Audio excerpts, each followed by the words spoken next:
Então, gente, vamos falar aqui dos nervos cranianos. A gente vai fazer uma anotação para a gente guardar o que principal que a gente tem que saber, beleza? Então, a primeira coisa que a gente tem que lembrar que são 12, né? Então, vamos lá. 1, 2, 3, 4, 5, 6, 7. Vai fazendo aí também. 8, senão vai ser muito chato. 9, 10, 11, 12. Primeira coisa. Aí, segunda coisa são os nomes, né? Então, olfatório, óptico, óculomotor.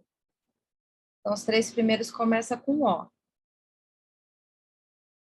Aí, troclear, trigêmeo, abducente. Depois, facial, que é o sétimo. Vestíbulo coclear, glossofaríngeo, vago, acessório e hipoglosso. Anotaram aí?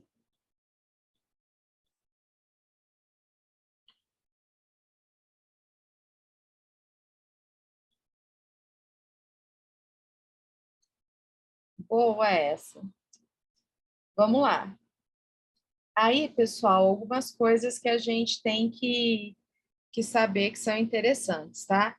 Então, a primeira coisa, assim, os nervos cranianos, eles são numerados de 1 a 12, e essa numeração é pela ordem onde eles têm origem, onde eles aparecem no encéfalo. Então, de cima para baixo, tá bom?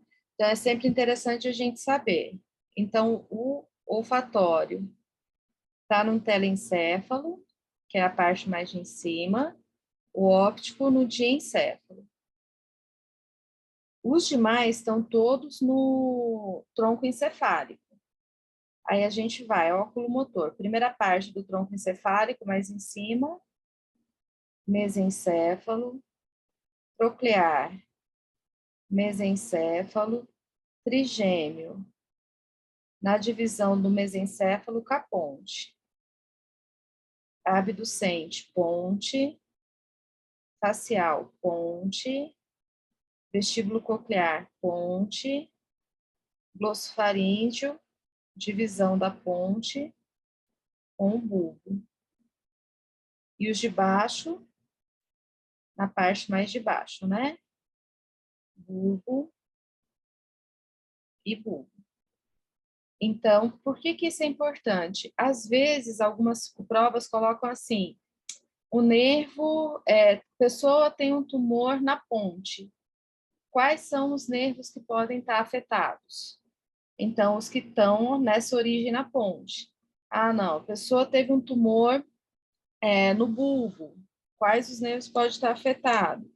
Então, esses que têm essa origem no bulbo. Então, para a prova, às vezes isso é interessante da gente saber para que a gente possa ter ideia de alguns pontos de lesão.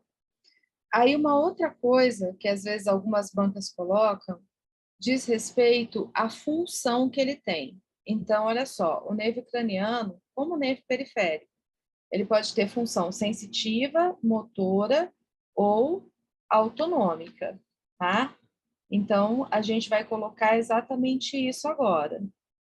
O óptico é sensitivo, desculpa, o olfatório é sensitivo, o óptico é sensitivo, o oculomotor é motor e autonômico, o troclear é motor, o trigêmeo, motor e sensitivo, o abducente é motor. Facial, motor sensitivo e autonômico. Vestíbulo coclear, motor, sensitivo, desculpa. Glossofaríngeo, motor sensitivo e autonômico. Vago, motor sensitivo e autonômico. Acessório, motor e hipoglossomotor. Então, diz respeito a essa função que ele desempenha. Então, algumas bancas também cobram esse tipo de informação. E por último, mas não menos importante, a gente tem que saber o que que ele faz, tá? Então, aqui na frente, a gente vai anotar qual que é a função principal dele e o que que acontece se tem algum sinal, assim, de lesão, que é a lesão que pode aparecer na prova, tá? Então, aqui a gente vai dar destaque para alguns tipos de possibilidade de lesão. Então, a gente vai pegar aqui, por exemplo, no olfatório, o que que ele faz? Olfato, sinal de lesão, anosmia. Óptico, visão, sinal de lesão, hemianopsia, depois eu explico, tá? E a maurose, para a gente colocar os nomes mais difíceis. Óculomotor, movimento dos olhos, e ele também faz controle da pupila. Sinais de lesão dele: ptose, midríase, estrabismo, divergente. São os principais sintomas que é interessante da gente guardar, tá? Vão acompanhando aí, tá, gente? Troclear, movimento dos olhos. Trigêmeo, sensibilidade da face e músculos mastigatórios. Abducente, movimento dos olhos e sinal estrabismo convergente. Facial, músculos da mímica facial, paralisia facial periférica. Aí, se quiserem anotar, né, sinais característicos, que é importante relacionar com o facial, sinal de Bell, sinal de negro. Vestíbulo coclear, parte vestibular, equilíbrio, e a coclear, audição. O glossofaríngeo, ele está muito ligado à parte de faringe e até gustação, mas o principal característica que a gente tem que guardar é que a lesão dele causa disfagia. O vago, a principal função, sistema nervoso autônomo, parasimpático, então que pega toda a árvore traqueobrônquica, que é a parte de cima, né, do sistema nervoso autônomo parasimpático.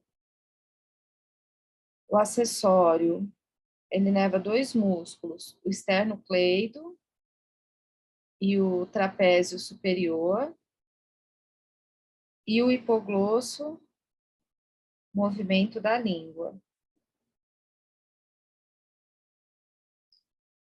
Isso aqui, gente, eu considero assim como as coisas principais que é importante da gente saber dos nervos cranianos.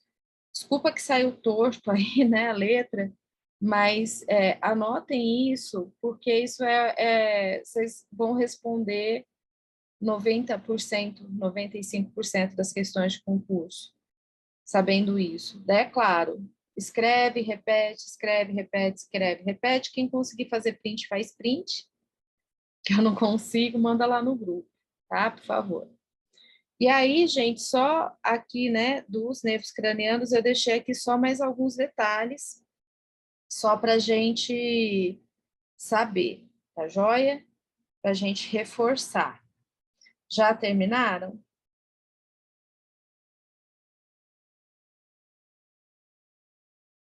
Isso aqui depois não fica salvo. Quer dizer, vai ficar gravado, né?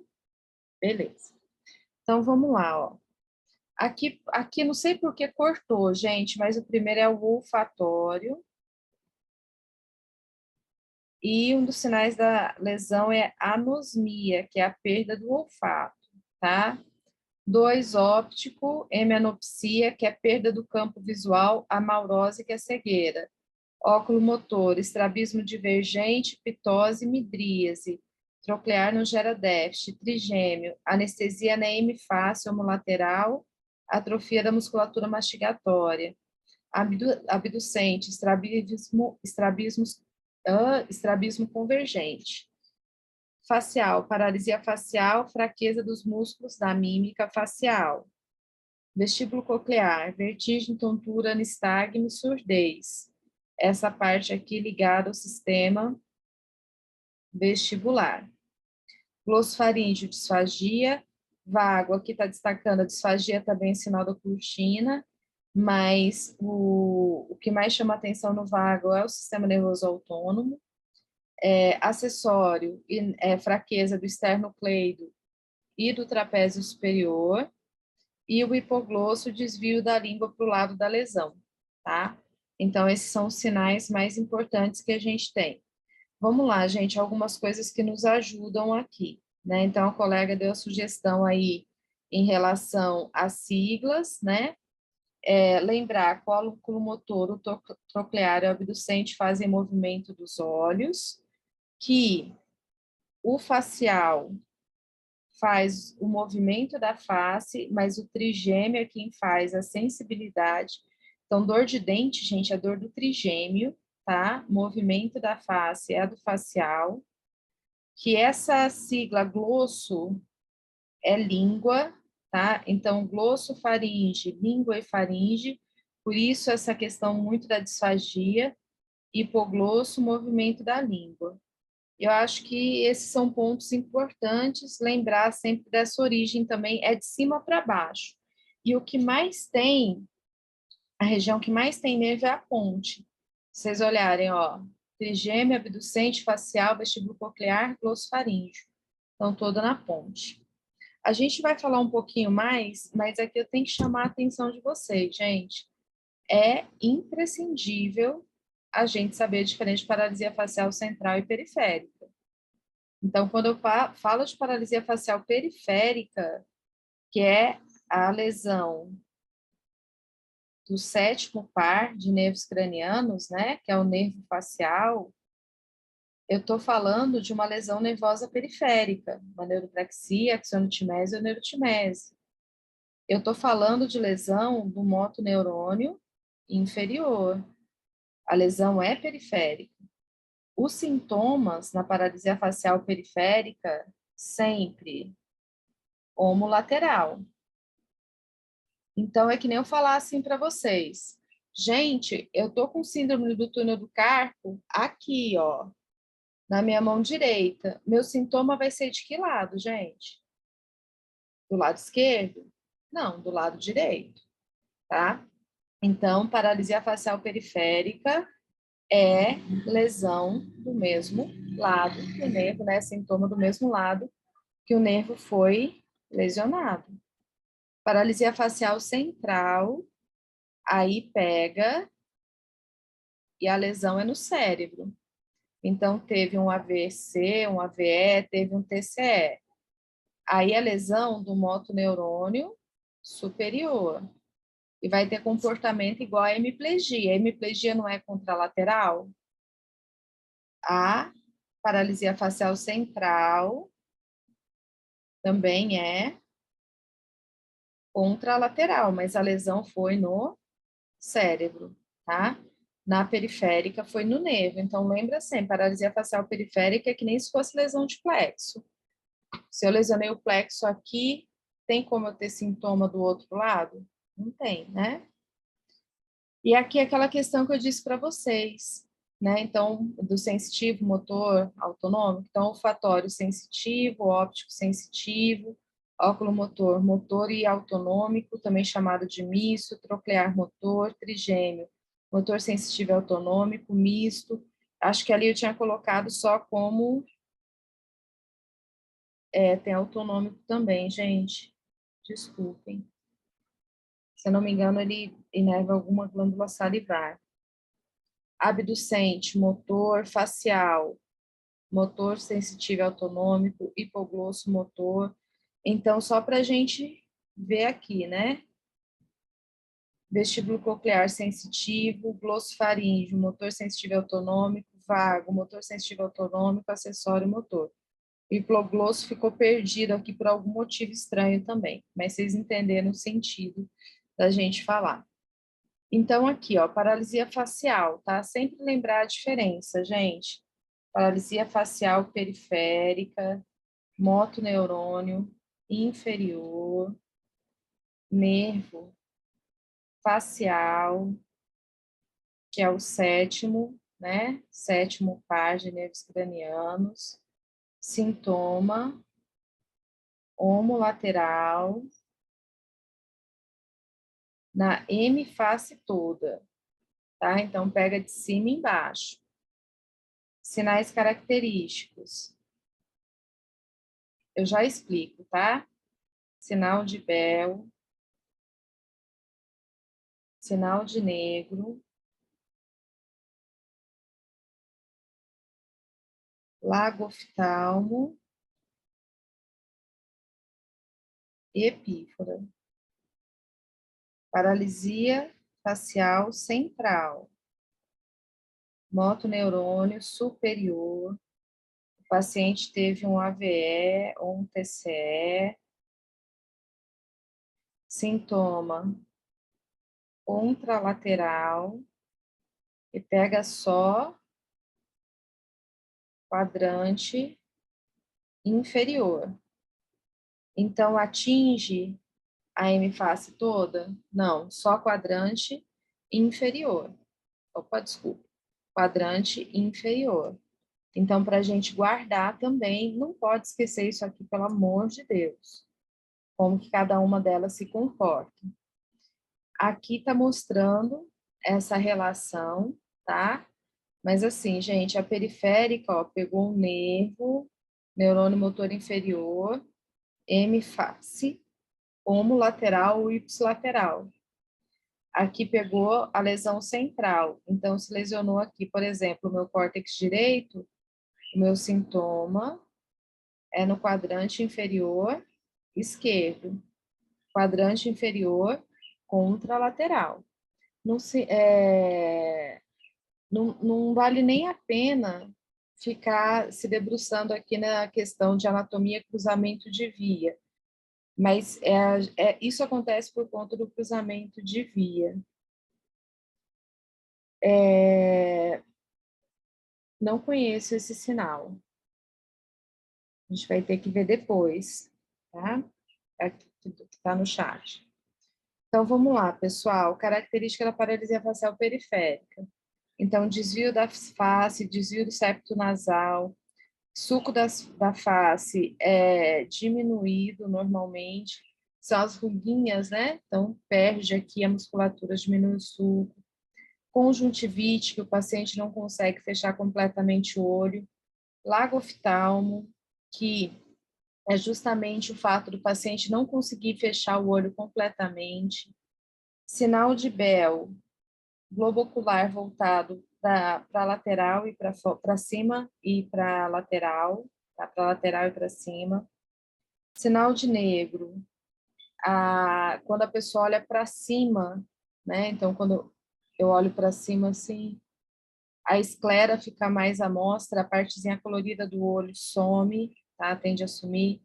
Epífora é lacrimejamento. Reflexo ciliar, muitas vezes pode estar ausente, que é quando você chega assim, a mão bem rápido, a pessoa tende a piscar. Pode ter alteração da linguagem, principalmente a palavra PBM, alteração auditiva. Alguns pacientes apresentam uma sensibilidade ao som diferente por conta das funções. Pode ter alteração gustativa. Se é paralisia facial periférica, o paciente é hipotônico, né? Então a musculatura está hipotônica. pode ter dor retroauricular, sincinesia ou sincinésia, que são movimentos associados, então ele vai fechar o olho, por exemplo, entorta a boca. Motricidade da língua, normalmente não está alterada, mas a gente avalia e aí define que tipo é a paralisia facial, tá? Então, sempre lembrar desses sinais, tá joia? Para a gente poder caracterizar. Basicamente, gente, sinais que envolvam o olho, como esses que eu circulei aqui, ó, logoftalmo, sinal de Bell, sinal de negro e epífora, são característicos da paralisia facial periférica, que na central não afeta o olho, tá? Tratamento, então, geral, termoterapia, eletrocinésio, massoterapia, uso de órteses. Aqui a gente não vai entrar em detalhes também, porque nunca aparece tanto assim nas provas, e qualquer coisa a gente detalha na hora de resolver questões, tá bom?